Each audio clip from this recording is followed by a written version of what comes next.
CM ট্ৰিপলত যদি আপোনালোকে online apply কৰিম বুলি ভাবিছিলে, কিন্তু এটা বস্তু আপোনালোকক পাৰ্মানেণ্টকৈ লাগিব, যিটো বস্তু আপোনালোকৰ লগত সদায় থাকিব আৰু সদায় লাগিব সেইটো বস্তু, আৰু সেইটো যদি আপোনালোকে লগত ৰাখিব নোৱাৰে বা সেইটো যদি আপোনালোকৰ নাথাকে, আপোনালোকে চেঞ্জ কৰে, তেতিয়াহ'লে আপোনালোকে এই আঁচনিৰ পৰা বঞ্চিত হ'ব। সেই বস্তুটো কি মই এই ভিডিঅ'টোত আজি আপোনালোকক ক'ম। ইমানেই গুৰুত্বপূৰ্ণ সেই বস্তুটো আপোনালোকৰ কাৰণে, কাৰণ সেইটো এপ্লাই কৰাৰ পৰা পইচা পোৱা দিনলৈকে সেই বস্তুটো আপোনালোকক লাগি থাকিব। যদি সেইটো নাথাকে, সেইটো চেঞ্জ হয়, তেতিয়াহ'লে আপোনালোকৰ প্ৰব্লেম হ'ব। গতিকে সেই বস্তু আপোনালোকৰ লগত ৰাখিব লাগিব সেইটো। গতিকে সেইটো কি বস্তু ইমান ইম্পৰ্টেণ্ট হয় মই এই ভিডিঅ'টোত আজি আপোনালোকক ক'ম।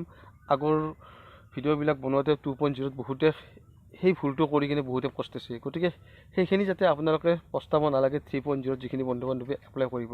গতিকে সেই বস্তুটো কি ইম্পৰ্টেণ্ট আপোনালোকক মই ক'ম এই ভিডিঅ'টোত। গতিকে বহুত ইম্পৰ্টেণ্ট হয়, গতিকে ভিডিঅ'টো আপোনালোকে চাই থাকক। যিসকল বন্ধু বান্ধৱীয়ে ভাবি আছে যে CM ট্ৰিপলত অনলাইন এপ্লাই কৰিম, ডকুমেণ্ট পাতি গোটেই ৰেডি কৰি ৰাখিছোঁ, ঠিক আছে, আপোনালোকে গোটেই ডকুমেণ্ট পাতি ৰেডি কৰিছে, কিন্তু ডকুমেণ্ট পাতিবিলাক আপোনালোকে একদম গোটেইখিনি এবাৰ নহয়, দুবাৰ নহয়, তিনিবাৰ হওক, চাৰিবাৰ হওক, আপোনালোকে চেক কৰক সম্পূৰ্ণকৈ ঠিকে থাকে আছেনে নাই। যদি ঠিকে থাকে আছে, তেতিয়াহ'লে আপোনালোকে অনলাইন এপ্লাই কৰাৰ কাৰণে সাজু হওক। আৰু বহুতে এটা ডাঙৰ ভুল কৰে অনলাইন এপ্লাই কৰোঁতে। সেই ভুলটো কি মই এই ভিডিঅ'টো আজি আপোনালোকক ক'ম। ভিডিঅ'টো আপোনালোকে স্কিপ নকৰি শেষলৈকে চাব, আৰু যদি মোৰ চেনেলটোত কোনো নতুনকৈ আছে প্লিজ চেনেলটো ছাবস্ক্ৰাইব কৰি ৰাখিব। বহুতে ভাবে যে একবাৰ ৰেজিষ্ট্ৰেশ্যনটো কৰি আহিলোঁ, কৰি আহি কিনে আৰু কৰিব নালাগে এবাৰতে। সেই ভুলটো আপোনালোকে কেতিয়াও নকৰিব। দুবাৰকৈ কৰিব লাগিব।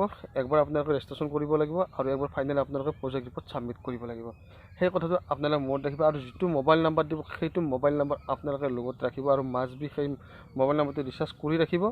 যদি ৰিচাৰ্জ নকৰে, তাত মেছেজ নাহিব, আপোনালোক গম নাপাব কিমান তাৰিখে আৰু নেক্সট ছাবমিটটো কৰিব লগা হয়।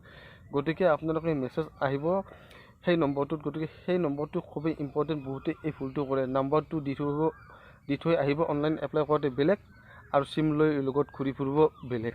গতিকে সেই ভুলটো নকৰিব। তাত যিটো নম্বৰ দিব বা যিটো বেংক একাউণ্টত দিব, আধাৰ কাৰ্ডৰ লগত লিংক থকা মোবাইল নাম্বাৰটোৱে দিব, যিটো মোবাইল নাম্বাৰ আপোনালোকৰ এনি টাইম লগত থাকে, তেনেকুৱা মোবাইল নাম্বাৰবিলাক দিব।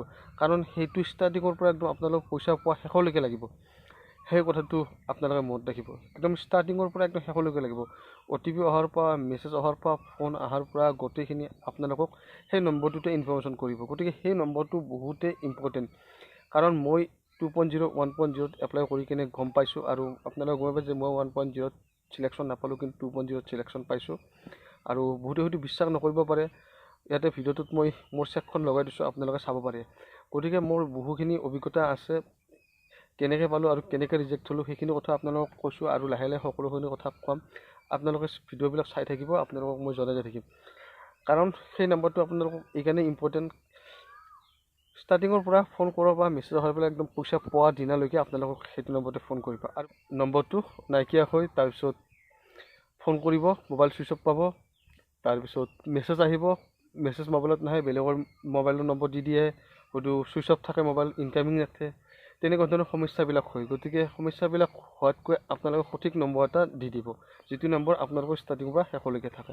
সেই কথাটো আপোনালোকে মনত ৰাখিব। আৰু সেই কথাটো বহুত বন্ধু বান্ধৱে ভুল কৰে, শেষত কমেণ্টত সোধে যে দাদা মোৰ বেংক একাউণ্টটো বেলেগ আছিলে, মোৰ মোবাইল নাম্বাৰটো নাই, এতিয়া মই কি কৰিম, কেনেকৈ যোগাযোগ কৰিম। গতিকে সেই মোবাইল নাম্বাৰটো আপোনালোকে দি দিব, যিটো মোবাইল নাম্বাৰ আপোনালোকক 100% ঘৰত থাকে বা সেইটো নাম্বাৰ কেতিয়াও চেঞ্জ নহয়, তেনেকুৱা মোবাইল নাম্বাৰ এটা আপোনালোকে দি দিব। গতিকে এইটো বহুতেই গুৰুত্বপূৰ্ণ, কাৰণ শেষলৈকে যাতে আপোনালোকে পস্তাব নালাগে, সেইটো কাৰণে মই আপোনালোকক প্ৰথমতে কথাটো কৈ থৈছোঁ। এতিয়া যিটো আৰু ছেকেণ্ড লিষ্টৰ কোনো আপডেট নাই, কথাটো আপোনালোকক মই আগৰ ভিডিঅ'তে কৈছোঁ। আৰু যিটো 25,000 দিয়া কথা আছিলে, এইকেইদিন দিয়া কথা আছিলে এইটোৰ শেষত, কিন্তু সেইটোৰ এতিয়া বৰ্তমানলৈকে কোনো আপডেট নাই। চৰকাৰে কিয় আপডেট দিয়া নাই, কি কথা, DIC অফিচতো ফোন কৰিছোঁ, কোনো খবৰ বৰ্তমান দিয়া নাই।